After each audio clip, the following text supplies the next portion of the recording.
What's up everybody, this is the 2023 Toyota Crown, and so about this new model. So the Crown name is very famous over in Japan and is just now making its way over here to the United States.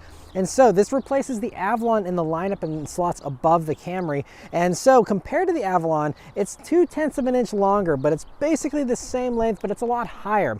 So, it's just a little bit of a differentiator here for this. It's able to, be not quite a crossover, but not quite as low as the Camry, for example. This is 4 inches higher than a Camry and about 4 inches higher than an Avalon as well, although the width is about the same as those vehicles. And so anyway, as far as the styling, I mean, it's very bold with the way they chose to do it, especially here, these upper trims. You can get this two-tone combo, which I think is very interesting and I think actually pretty cool looking. Whenever I first saw it, it was a little more polarizing, but I think it actually looks pretty good. Although I wish that, like other Toyota two-tone products, they would also black out the A-pillar and the C-pillar. Strangely, those are body colored. You do have a black roof, but anyway, it just looks really cool here with the black hood and how it combines with these quad LED headlamps up front here, which look really sharp. And you have a blacked out grille there. Since this is a hybrid, you don't need quite as much of that grille opened up, so you just have a little opening there in the bottom and just a very bold kind of shield there towards the front. I think it looks great. Coming down to the sides, this one also stands out here, especially on the Platinums, with 21-inch wheels, which look really big on a vehicle like this. And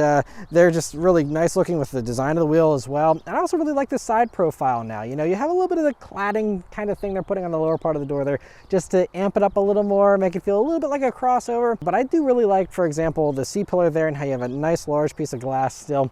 And just a really cool look, I think, on the sides. And then going out to the back, it's also very distinctive, completely different than anything else in the Toyota lineup right now.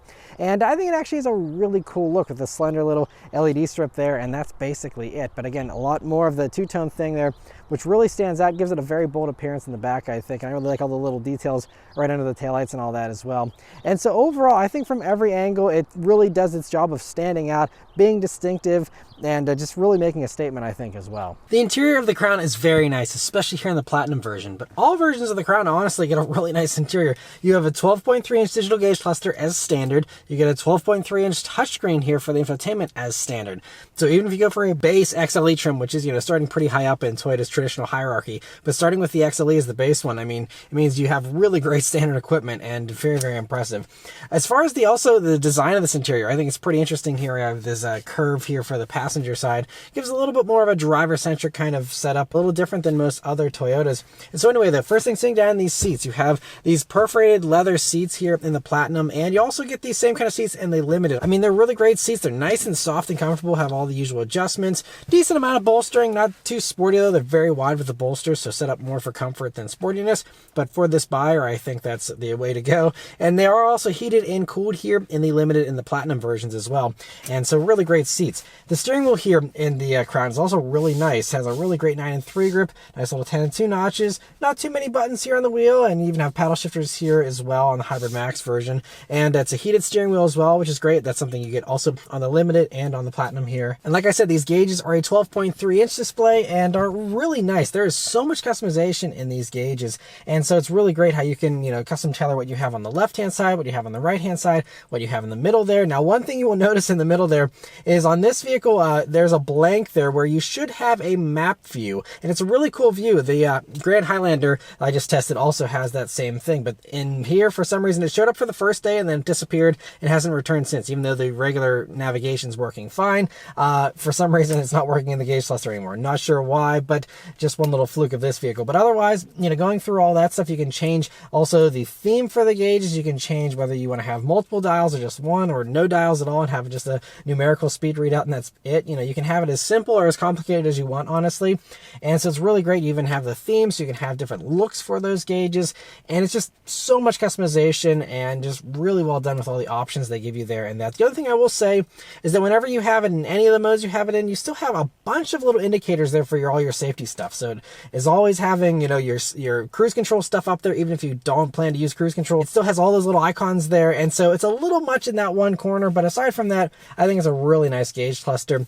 Coming over to the middle here, you also have, like I said, the 12.3-inch touchscreen, and it's running Toyota's newest software, which is really simplified, really nice and easy to use though as a result. So really easy to change all your radio stations. But if you do have Apple CarPlay or Android Auto hooked up, then it defaults to that for your audio in your phone. It just basically does Apple CarPlay and Android auto, and that's it. You know, as far as that stuff goes, you can, you know, go without that stuff if you want, and still does have Sirius satellite radio and all those other things you can easily, you know, go through. But it's just a really nice setup, and you know, even like changing all the settings and stuff in here is pretty easy to do. And the maps are also really good if you want to use Toyota's built-in thing. It does voice, and also does, you know, to have a normal keyboard there to punch in all your different addresses. And so I really love this setup. It's also paired up here in the Limited and the Platinum versions with the JBL 11 speaker stereo. And these newest JBL systems I've been really impressed with. Typically JBL stereos in the past haven't been very impressive in these Toyota products, but this one, and I noticed this in the Grand Highlander, they actually have a really nice sound to them here for these 11 speaker systems in particular. It's really well done, but also so you get this system on, again, the top two trims. So the base XLE gets a 6-speaker stereo. I haven't had a chance to try that out to see what it sounds like, but I will say the 6-speaker I did get to try in the Grand Highlander, and if this system is similar to the JBL on that, and the bass system is similar to the bass in this, then I gotta say the bass stereo is also pretty impressive, so don't just discount it just because it's not a branded upgrade. The bass stereo might not be too bad if you're, you know, going for the XLE and you really don't need all the extra stuff here of the higher trims. I don't think you should be scared of the bass stereo either, most likely. But anyway, coming down, you have a nice simple row of climate controls here, very simple, and you also have a few interesting cubby spaces. So you see in the doors here, you have like kind of a double bottle pocket here, one large cutout there, and then you'll also see in the middle here you have a really deep phone charger, and it's a wireless phone charger, and just kind of cool because it has these little notches that it actually does hold my phone in place fairly well. Now I still wish this was rubberized a little bit so it wouldn't be scratching my phone without a case here, but I think it's better than the usual charging pads you have. This seems to do a little bit of a better job of actually trying to charge your phone, which is nice. In this area you'll also see some padding here on the driver's side knee area, which is great to see that. Unfortunately it's not mirrored on the passenger side, so the passenger has nice hard plastic and that's about it. And you have two cup holders here and an extra little bonus space there. And you have the center armrest, which is really nice how it is hinged in the middle, so you can open it up from both sides. Whenever you do open it up, you'll see a little removable tray on the top and a bigger area there in the bottom, which is a nice size. You also see a USB jack and also a normal power outlet in there. And then going to the back seat here, you do have about an extra ½ inch of headroom back there, but it's a really nice and roomy, spacious back seat. So it is about 1 inch of extra legroom over a Camry, for example. And again, me being 5'9", sitting behind myself, I still have several inches of legroom to spare back there. You also have heated rear seats here in the Limited and the Platinum as well, and their own pockets in the doors and a fold down center armrest. They also have their dedicated air vents and USB-C jacks there as well. And so overall, a really nice back seat, and having that great view from this big glass roof is really nice, although I do wish that it opened up. It only has a shade over it, so you can at least close that, but as far as actually getting an open air experience, you're out of luck here. It is all sealed up in this one. But anyway, moving on to the trunk here in the Crown. It's a good amount of space. So the one thing though, it took me forever to figure out where the trunk release was. So I'll give you a little hint if you're trying to figure one of these out. It's kind of hidden there, and it's also in a random spot. So even after I figured out where it was, just trying to repeatedly hit that same button without fumbling around, it's just still something I haven't mastered yet. So don't love that placement. Otherwise though, again, a very nice wide long trunk, very appropriate for this segment. Not super deep, but I think it's a really great trunk, you know, nonetheless. Also, whenever you lift up the floor there, you will see you do have a spare tire there, which is very much appreciated as well. And the only last little thing I'll mention is that it's not a power close or power open trunk. Not a big deal. I don't mind it, but a lot of other vehicles, whenever you're talking about stuff over 50 grand, does have a power close trunk. So another minor nitpick I noticed here, but otherwise, yeah, just a really great trunk. All right, so let's start up and go for a drive. The Crown here has the usual Toyota key as far as, you know, just the normal buttons here on it. But on the back, it does say Crown. So it's really nice how you have all these Toyota keys have a little bit of customization with them, and a really nice touch. But it is keyless access, keyless entry, and push button start. So you just leave the key in your pocket, hit the power button here, and it turns right on. All right, so setting off here in the Crowns. So all Crowns are hybrid, so whether you go for the XLE or the Limited, which has a naturally aspirated 2.5-liter 4-cylinder with a usual hybrid setup you get from Toyota, it does 237 horsepower in that one. That one's about 2 seconds slower for the 0 to 60 compared to this one I'm driving, which is the top Platinum, which is the only way you can get the hybrid max powertrain, which is a turbocharged 2.4-liter engine combined with a bunch of electric motors. And so even though they all have all-wheel drive, it's an on-demand all-wheel drive system in the regular hybrid. So that means it's mostly front-wheel drive unless it detects some slippage. Then it will use the e-motor in the back to give you power. There is no physical connection to the rear with the engine on those ones. Now on this, you don't have any physical connection either, but you do have a rear e-motor that's much more strong and powerful, and so that one will do 79 horsepower in the rear and like over 120 odd pound-feet of torque. So that one's gonna give you full-time all-wheel drive here in the hybrid max powertrain. But one thing you'll notice is You have the EV mode here, the Toyota hybrids. Nice and quiet, but it has a very low threshold here in these non-plug-in hybrids where, you just can get in the gas a little bit, but then the gas engine does have to kick on pretty early here. But it means you have a nice quiet ride here. Really smooth. Even on these 21-inch wheels is nice and smooth. So you do have adaptive dampers here in the crowns, and so that gives you, the ability to customize just how stiff or soft these dampers will be. And I've been driving most of the week in comfort and normal modes here, which are both really nice. And I actually haven't tried out the Sport Plus mode yet, so we'll try that out whenever we do some sporty driving here. But I'm just impressed that on these huge wheels, you'd be like, oh boy, you're gonna have a rough ride, and you don't. And so I'm just very happy to say that. Otherwise, though, you have nice responsive throttle here, especially thanks to those electric motors. It is very good about giving you power when you want it. And this 6-speed automatic you get here in the Hybrid Max version is also really good. I'll talk more about that in a minute. But just really great from a response standpoint. Brakes also feel nice and normal and responsive. Steering has a really nice weight to it. Again, I'll talk more about all that stuff in a minute. But first off, we're going to go up into the Sport Plus mode that you have here in this version of the Hybrid Max. And let's turn down onto this back road here and see how it does. And here we go.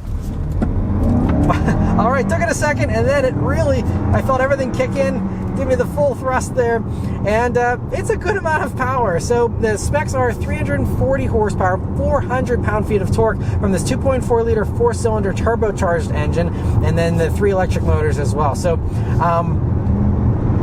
it's pretty punchy. So it's giving me a couple of downshifts here, which kind of interrupts the power delivery a little bit, but you do have this instant shove in the back from that electric motor in the rear, and you can really feel that is giving you a good hearty punch there even without having a downshift. But yeah, it all runs through a 6-speed automatic transmission here, and so that 6-speed auto has a wet clutch, so there's no torque converter, but thankfully it's been totally smooth in all the inching up, stop and go kind of stuff that I've been doing so far this week, so you don't have any roughness like you associate with something that has clutches to it. It's really nice and smooth. Feels just as smooth as a torque converter to me, honestly. And so yeah, good amount of punch though, and it kind of sneaks up on you with just how quick it is, and it does feel strong and powerful, but for some reason in the Crown here it just doesn't feel quite as impressive as it does in some of the others like the Lexus RX 500 or even the Toyota Grand Highlander, which really has it just really blew me away with the punch in that thing. But we'll go ahead and try out some paddle shifting here, since we do have the paddle shifters, and it's in first. Here we go. Okay, so it has a mind of its own. I went to go for third gear and I felt no gear change or any pitch in change in the pitch of the engine there. But man, whenever you are holding those gears, it is really punchy, because then the electric motors just give it their all, and still a little confused though with the transmission there. So not a great manual shifting experience. I'd leave it out of there, just let it do its own thing. But this road that we're on currently also generates a little bit of road noise, but it's still pretty quiet in here. Anyway, we're coming up some corners I always take, and let's see how the Crown handles here. All right, so I feel a little bit of float from the tires, and they were making a little bit of noise there as well. So as far as the handling setup, having the adaptive dampers is great. That certainly gives you a little bit of an advantage, and it's going to make this feel a little sportier than a Camry or something as far as that part goes. But the one thing that's a little less sporty than the Camry is the tire setup. So even though they're 21-inch wheels, they're only 225 wide tires, and they're only Michelin Primacy Touring all-season tires, so they're not a sporty tire either. On top of that, you have the low sidewall on them, so that's going to give you an inherently, a little bit of a stiffer steering response and all that. It does okay. It does okay. These also, it doesn't help, these aren't super light. These weigh 4,343 pounds for the Platinum versions here. The lower versions without the Hybrid Max powertrain will be just under 4,000 pounds. They do lose several hundred pounds there. But anyway, it just feels really good. You'd also have a multi-link rear suspension in the back there, and it's all, nice and sophisticated, and all feels really good. I don't have any complaints. There isn't any, offensive body roll or any kind of leaning that I'm noticing or anything like that. It's just, not super dynamic, but I think tires could go a long way. Even if you just put some sportier tires on this, if you actually are someone who cares about the sporty nature of this, put some better tires on it. I think that'll help you out a lot. But, I think most people that buy these aren't super worried about the sportiness. And so if you are someone who wants some of that, you can try and hunt down one of the old Avalon TRDs. I reviewed one of those several years ago. Gives you the extra space and size over the Camry, and also the sportier setup, although that is front-wheel drive only, as are, a lot of the competitors to these vehicles, like the Maxima and stuff like that. So anyway, yeah, just a really nice handler here. And also steering feel, now we're up at some higher speed. It also feels really good. I've actually really appreciated the steering all week. It's kind of a perfect weight. It has a good amount of feeling for this segment of vehicle and stuff. And overall, I think it's did a really good job as far as the whole handling, and basically all the driving components in general are all just really nice feeling. And acceleration? Okay, that time it really, no delay there. Wow, yeah, it was nice and strong. Very good acceleration here out of the Crown. Other things that I noticed about the Crown is visibility is actually pretty good as far as forward visibility goes. You have a nice thin A-pillar, great view out of the sides here, but view out of the back is kind of narrow, and because of the high deck lid and the high particle shelf there you have, it means that you're going to have a little bit of a limited view. And I've noticed with cars sitting behind me in traffic and stuff, you basically just can see from the neck up on the driver behind you, instead of usually you can see their whole windshield, or something close to that. This has just a little bit more of a limited view, but I've been fine all week. I haven't had any issues with not being able to see anyone or anything like that. Just not the best, just because of that window design. But other stuff, you also have lots of great safety tech, which is also going to help you out as far as visibility and all that goes. So you have here the 360 surround view camera in the Platinums. It's also available in the Limited, and you also even have the advanced park thing, which is exclusive only to the Platinum here, but that will give you the ability to do some parallel and perpendicular parking automatically, and a nice feature if that's something that you do frequently and you don't like doing yourself. A couple more corners here just to try out the handling a little bit more. Okay, so what I really like is that with that rear motor, it really is a lot more neutral than you'd expect out of this setup, and it really just slingshots you out of corners with just a ton of power, and just power that's instant and ready to go right there. But I mean, it's even if I punch the gas too early coming out of a corner, it still does a really good job of trying to minimize the understeer there and really make it feel pretty neutral. So I gotta hand it to them. They did a really good job. It's not just an all-wheel drive system. It's really dynamic, at least here in the Sport Plus mode, with that rear motor being as punchy as it is. And it really does feel good. And I think, you don't have much more ground clearance compared to a regular, like an Avalon or a Camry. I think you have 0.2 tenths of an inch, more ground clearance. Not a big difference. So it's not like there's really any ground clearance hurting this thing or anything. It's just the way they have it set up, and the slightly higher center of gravity you have with, the whole body and stuff being sitting up a little bit higher here. But yeah, overall, I think for the type of vehicle this is, the handling is more than adequate. All right, so now we're out on the highway here in the Crown, and pretty nice and quiet too. So we're gonna hit a spot here that generates a little more road noise. But honestly, yeah, it's pretty nice out here. And I also have the adaptive cruise control system on, which is standard here as part of the Toyota Safety Sense 3.0 suite that you get as standard on all Crowns. And it's really nice. You have adaptive radar cruise control here with lane trace assist. It does the lane departure warning stuff too, but does actually do lane keeping assist. And as we're going around this gentle corner here, I'll see how it does. I'm kind of hovering my hands on the wheel here. It does want a little bit of pressure from me every once in a while, or else it will disconnect. But all right, so it went over the line there a little bit, and the lane departure was the one that was going off there, but it was getting a little closer to the line than I would like for the actual steering that it's doing here. So it's not bad. The Toyota system's one of the better ones. It's not the best, but definitely not the worst or anything in this segment. It's pretty good. So now it's sensing the construction, I think, as it just said lane tracing assist unavailable, but then it came back on for a second. So it's a little back and forth here, but overall, it's done a pretty good job in other Toyotas in the past that I've experienced this with. And whenever I did do a little bit of testing earlier in the week in this, it was totally fine, uneventful. And so it's really nice that you have that. Also, another great thing as far as safety tech goes, you also get standard blind spot monitoring, and also rear cross traffic alert is standard. A lot of other companies charge you extra for that, and maybe it's because this starts with the XLE trim, so it starts a little higher up. But the fact that that is all standard here is great, and so it means you just have all the safety tech you want as standard. Then even if you want the extra stuff like the advanced park and all that, those are available. But all the main stuff everyone wants, and even some extra stuff, like not everyone even cares about the adaptive cruise, but you get all this really nice equipment as standard here. And so really well done as far as all the safety tech and what they're offering here in the Crown. One last thing to mention about the safety tech though is that this also has this thing called the proactive driving assist, which you can turn off. But what that does is it automatically brakes and steers for you and tries to do all that help on all roads. And so it's really strange, and I did not like it at all. It was really braking a lot earlier than I naturally would, and just was basically like an overcautious driver. But if you wanted to really give you an intense set of training wheels essentially for your driving, it does do that. Might be nice for like a teen driver or something, but just you won't learn because the car is doing most of the stuff for you. But thankfully you can turn that off. So if you hop in one of these for a test drive and you're wondering why it's like doing all this braking and all these weird things for you, go into the cluster here and go into the safety stuff and turn that off, and then we'll get back to a normal driving experience. So just wanted to give you a heads up on that. But the last couple of things I mentioned here are the fuel economy and the pricing and how this compares to the competition.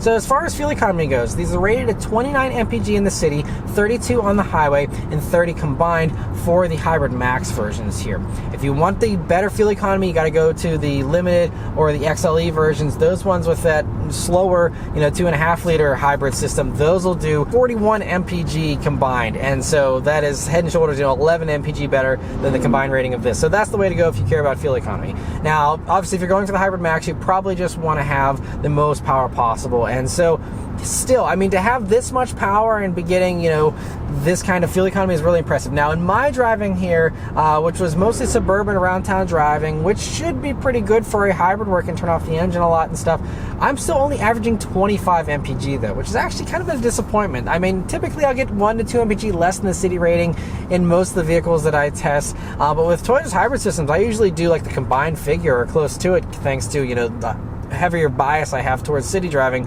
versus the highway stuff. So to be getting, 4 less than the city rating here in this is pretty disappointing to me. I don't know. I mean, it just seemed like it was just leaving the engine on a little more than usual, some of the other hybrid stuff. And of course, the fact that it does have to keep that rear motor powered at all times here with this full-time all-wheel drive system means it is going to be, needing to use that gas engine more to keep that, battery topped up for that rear motor there. So I guess that's part of why these hybrid maxes aren't going to get quite as good a fuel economy as a regular Toyota hybrid. So, make sure you, know that distinction whenever you're, cross-shopping these. But anyway, pricing and how this compares to the competition. So as far as the starting price, these start at $41,000 for the base XLE trim, which again comes very nicely equipped with all the screens and all the safety tech and all that. It's really a nice package, and so a good starting price I think for those. Now this one with the hybrid max, the platinum loaded up, this one's just under $55,000. And that is a tougher pill to swallow. Now, basically, I think the better value here is to go for the Limited trim if you don't need this extra power. The Limited trim basically gives you almost all the same equipment as this. Has the heated and cooled seats, heated steering wheel, the moonroof. All these things are still present in that Limited. You just don't get the advanced park thing, the digital key, and 1 or 2 other things. Nothing to really be upset about if you don't care about the extra power. Just go for the Limited. Those are like $46,500. A much better deal and makes a lot more sense. It's crazy. You got to jump up, another $9 grand essentially here for the hybrid max thing. Even though I'm an enthusiast, I like having, all the extra power. I can't justify that price tag. It's just a little bit too high, I think, in my opinion. But part of the thing too with the pricing is there aren't really any competitors anymore. So, the stuff that this typically would have competed with, or the Avalon competed with back in the day, were the Chrysler 300, which is going away this year, the Kia Stinger, which is going away this year, the Nissan Maxima, which is going away this year, and the Volkswagen Arteon, which is going away this year. So everything, the whole board is being wiped clean, and the Crown is essentially the last one standing. And it's a brand new, fresh thing too, nothing that's a carryover like all the other old ones. So I think, from that standpoint, they have the market cornered because there is no market here anymore. So, I mean, they're not expecting these to sell as well as a Camry or something. And so I think, having that, premium price tag here makes sense, because this does have some exclusive stuff. Like, for example, the argument could be made that you get like a Lexus ES for a high $40,000 price tag. And that is certainly true as long as you're okay with front wheel drive or a very slow all-wheel drive system with like 200 horsepower. So there's some compromises there if you want to go up to the Lexus. But if you don't care about the all-wheel drive thing, by all means, go for one of the Lexus ESs. They offer a hybrid as well. And those are front wheel drive and, not super fast, but you get all the luxury of a Lexus, the prestige of the Lexus brand and all that for, again, even less than this hybrid max. It's just going to be slower and all that. So this is kind of this interesting niche. It's a cool niche, but I think it's a very tough sell as far as the amount of people that are in this tiny little sliver of this Venn diagram where, this vehicle resides. It makes it kind of tough. I admire Toyota for putting this out there, and we will see what happens. But I think, whenever this is 15 grand more expensive than a comparable loaded Camry, I mean, that's a big chunk of change, 15 grand, you know, and again, being more expensive than a Lexus, you know, but giving you that all-wheel drive and a little bit of extra power there, you know, it's just a little bit of a tough sell. I really think that the best competitor to this potentially is actually the Toyota Venza, and I think that's the strongest competitor. The Venza is about $1,000 cheaper, and if you're someone who appreciates the higher ride height here of the Crown, you'll probably also be open to crossovers potentially, and the Venza is a very nice, like, you know, nicer RAV4, kind of also does the like premium Toyota thing like the Crown is doing here above their usual range.